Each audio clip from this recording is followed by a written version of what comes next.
My name is Margaret. I am 52 years old. I live in a small town near the sea. My house is not big, but it is full of memories. I have lived here for more than 30 years. My husband, Peter, and I bought this house when we were young. We raised our only child here, our daughter, Emily. Emily was always a bright and cheerful girl. When she was a child, she would run around the garden, laughing and singing. She loved to help me in the kitchen, baking cookies and making tea. Peter would take her to the beach on weekends, and they would collect seashells together. Our home was always filled with her laughter. As Emily grew older, she became more independent. She made friends at school, joined clubs, and started spending more time outside the house. I was proud of her, but sometimes I missed the little girl who used to hold my hand and tell me all her secrets. Still, I knew this was part of growing up. When Emily turned 16, she started to change. She became quieter, spending more time in her room. She would listen to music with her headphones on, and sometimes I would hear her crying at night. I tried to talk to her, but she would say, "I'm fine, Mom, just tired." I worried about her, but Peter said, "She's a teenager, Margaret. Give her space." I tried to give her space, but I also wanted to help. I would leave her favorite snacks outside her door, write her little notes, and tell her I loved her every day. Sometimes she smiled, but most days she just nodded and closed her door. One day, Emily came home from school looking very upset. She went straight to her room and did not come out for dinner. I knocked on her door and asked, "Emily, are you okay?" She did not answer. I waited for a while, then left her alone. That night, I could not sleep. I kept thinking about her, wondering what was wrong. The next morning, Emily left for school without saying goodbye. I watched her walk down the street, her shoulders hunched, her face hidden behind her hair. I wanted to run after her and hug her, but I knew she would not like that. Days passed, and Emily became more distant. She stopped talking to me about her day. She ate her meals in silence, barely looking at me. When I asked her questions, she would answer with one word, or not at all. I felt like I was losing her, and it broke my heart. Peter tried to talk to her too, but she did not open up to him either. He said, "Maybe she just needs time. Don't push her." But I could not help worrying. I missed the days when we would sit together and talk for hours. One evening, I found Emily sitting alone in the garden. She was looking at the stars, her face sad and thoughtful. I sat down next to her and said softly, "Emily, I'm here if you want to talk." She did not reply. I waited, hoping she would say something, but she just stood up and went inside. After that night, things got worse. Emily stopped talking to me completely. She would come home, go straight to her room, and lock the door. She did not eat dinner with us anymore. She did not answer my messages or calls.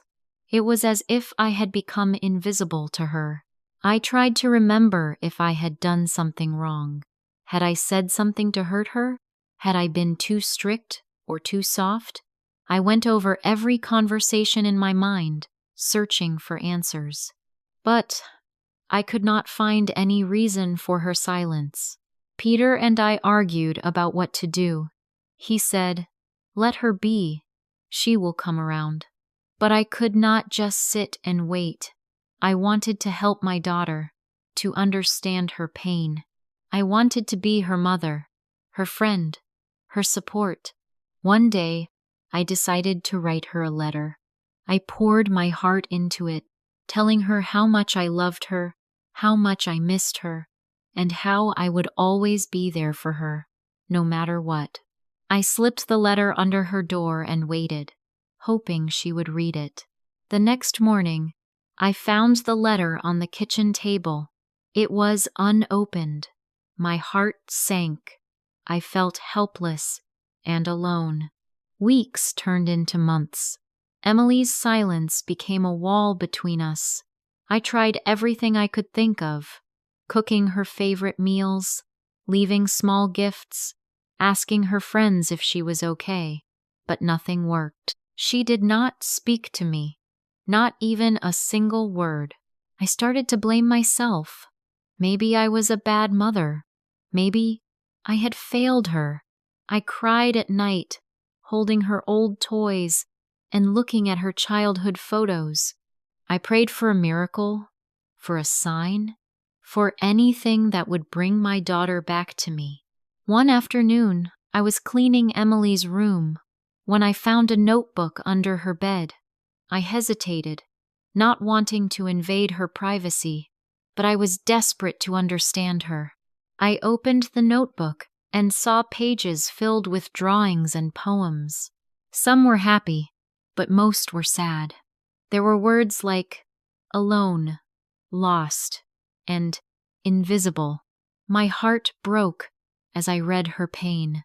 I realized that Emily was struggling with something deep inside her, something she could not share with me. I wanted to help her, but I did not know how. I decided to seek help from a counselor. I made an appointment and told Peter about it. He agreed that it was time to get professional help. The counselor listened to my story and said, "Sometimes teenagers go through difficult times. They may feel lost, confused, or overwhelmed. The best thing you can do is to be patient, show love, and let her know you are always there for her." I left the counselor's office feeling a little better, but also scared. What if Emily never talked to me again? What if I lost her forever? Days continued to pass, each one feeling longer than the last. The house felt emptier, even though Emily was still living under the same roof.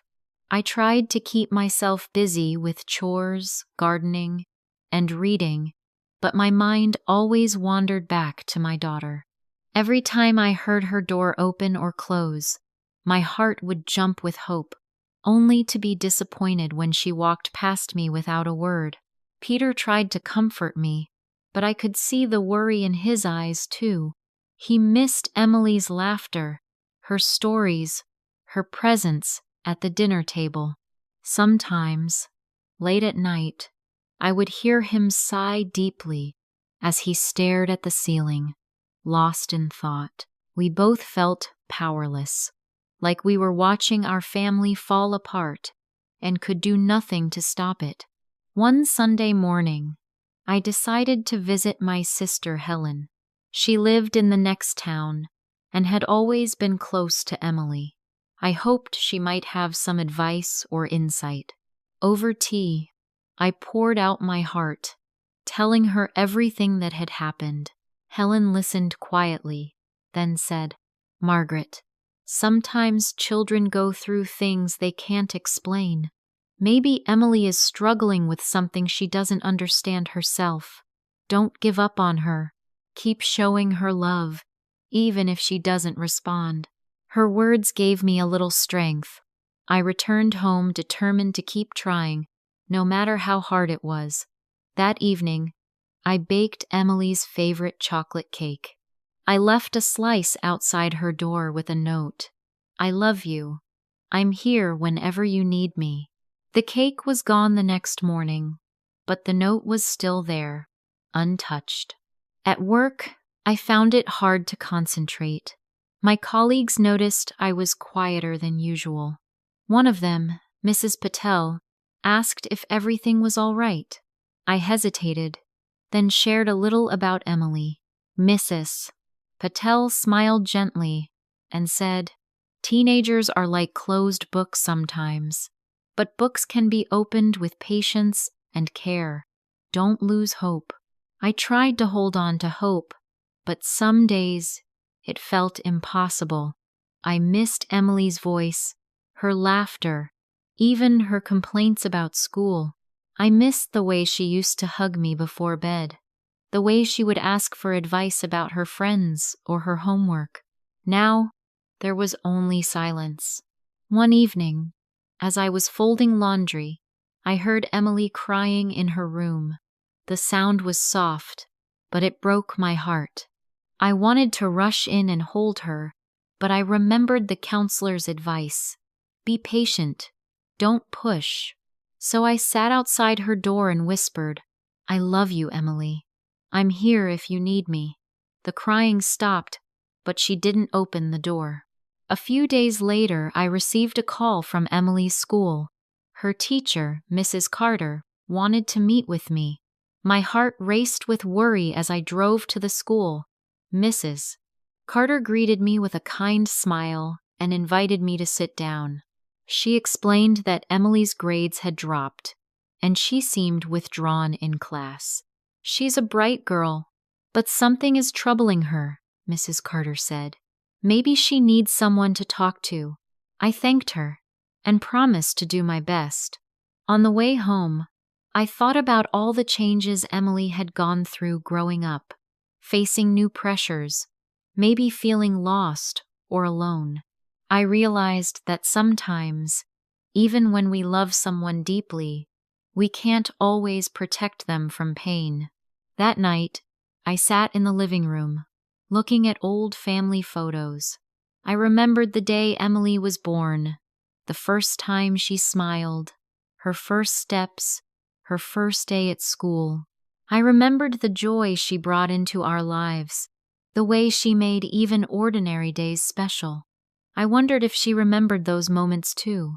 The next morning, I decided to write Emily another letter. This time, I kept it simple. I wrote, Dear Emily, I miss you. I love you. I am always here for you, no matter what. Love, Mom. I left the letter on her pillow and went for a walk by the sea. As I walked along the shore, I watched the waves crash against the rocks. The sea was wild and restless, just like my heart. I picked up a small shell and held it in my hand, thinking of all the times Emily and I had collected shells together. I wished I could turn back time, return to those simple, happy days. When I returned home, I found Emily's door open. She was not in her room, but the letter was gone. My heart beat faster with hope. Maybe, just maybe, she had read it. That evening, Peter suggested we have a family dinner, just the three of us. He cooked Emily's favorite pasta and set the table with candles and flowers. I was nervous, unsure if Emily would join us. When dinner was ready, Peter knocked on her door and said, Emily, dinner is ready. We'd love for you to join us. To our surprise, Emily came out of her room. She sat at the table, silent but present. We ate in silence at first, but then Peter started telling a funny story from his childhood. I saw a small smile on Emily's face. It was the first smile I had seen in months. After dinner, Emily went back to her room, but she did not close the door. I took it as a small sign of hope. The next day, I found a note on my pillow. It was from Emily.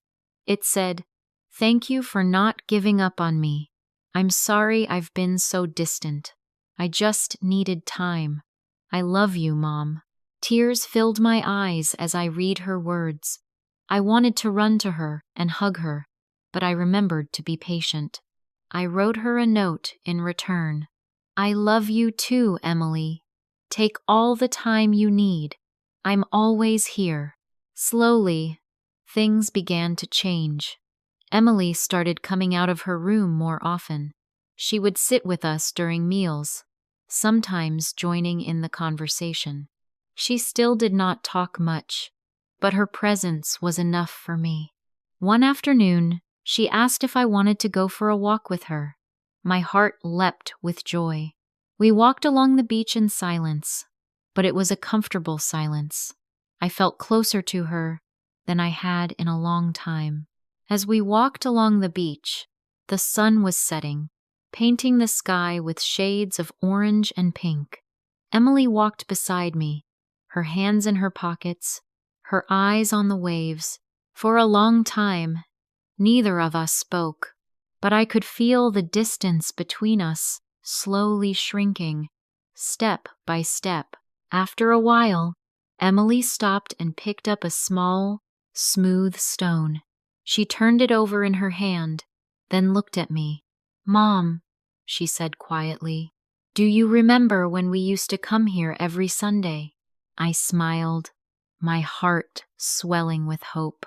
"Of course I do. You always tried to find the prettiest stones and the biggest shells." Emily nodded, a small smile on her lips. I miss those days sometimes. Everything felt easier back then. I wanted to reach out and hug her, but I waited, letting her speak at her own pace. She took a deep breath and said, "I'm sorry I stopped talking to you. I didn't know how to explain what I was feeling. Everything felt so heavy, and I didn't want to worry you or Dad." I listened carefully, not interrupting. Emily continued. "School got really hard. My friends changed. I felt like I didn't fit in anywhere.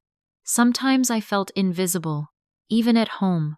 I know you tried to help, but I just needed space to figure things out." I nodded, tears in my eyes. "Thank you for telling me, Emily. I'm so proud of you for sharing this with me. I want you to know that you never have to go through anything alone. I'm always here, no matter what."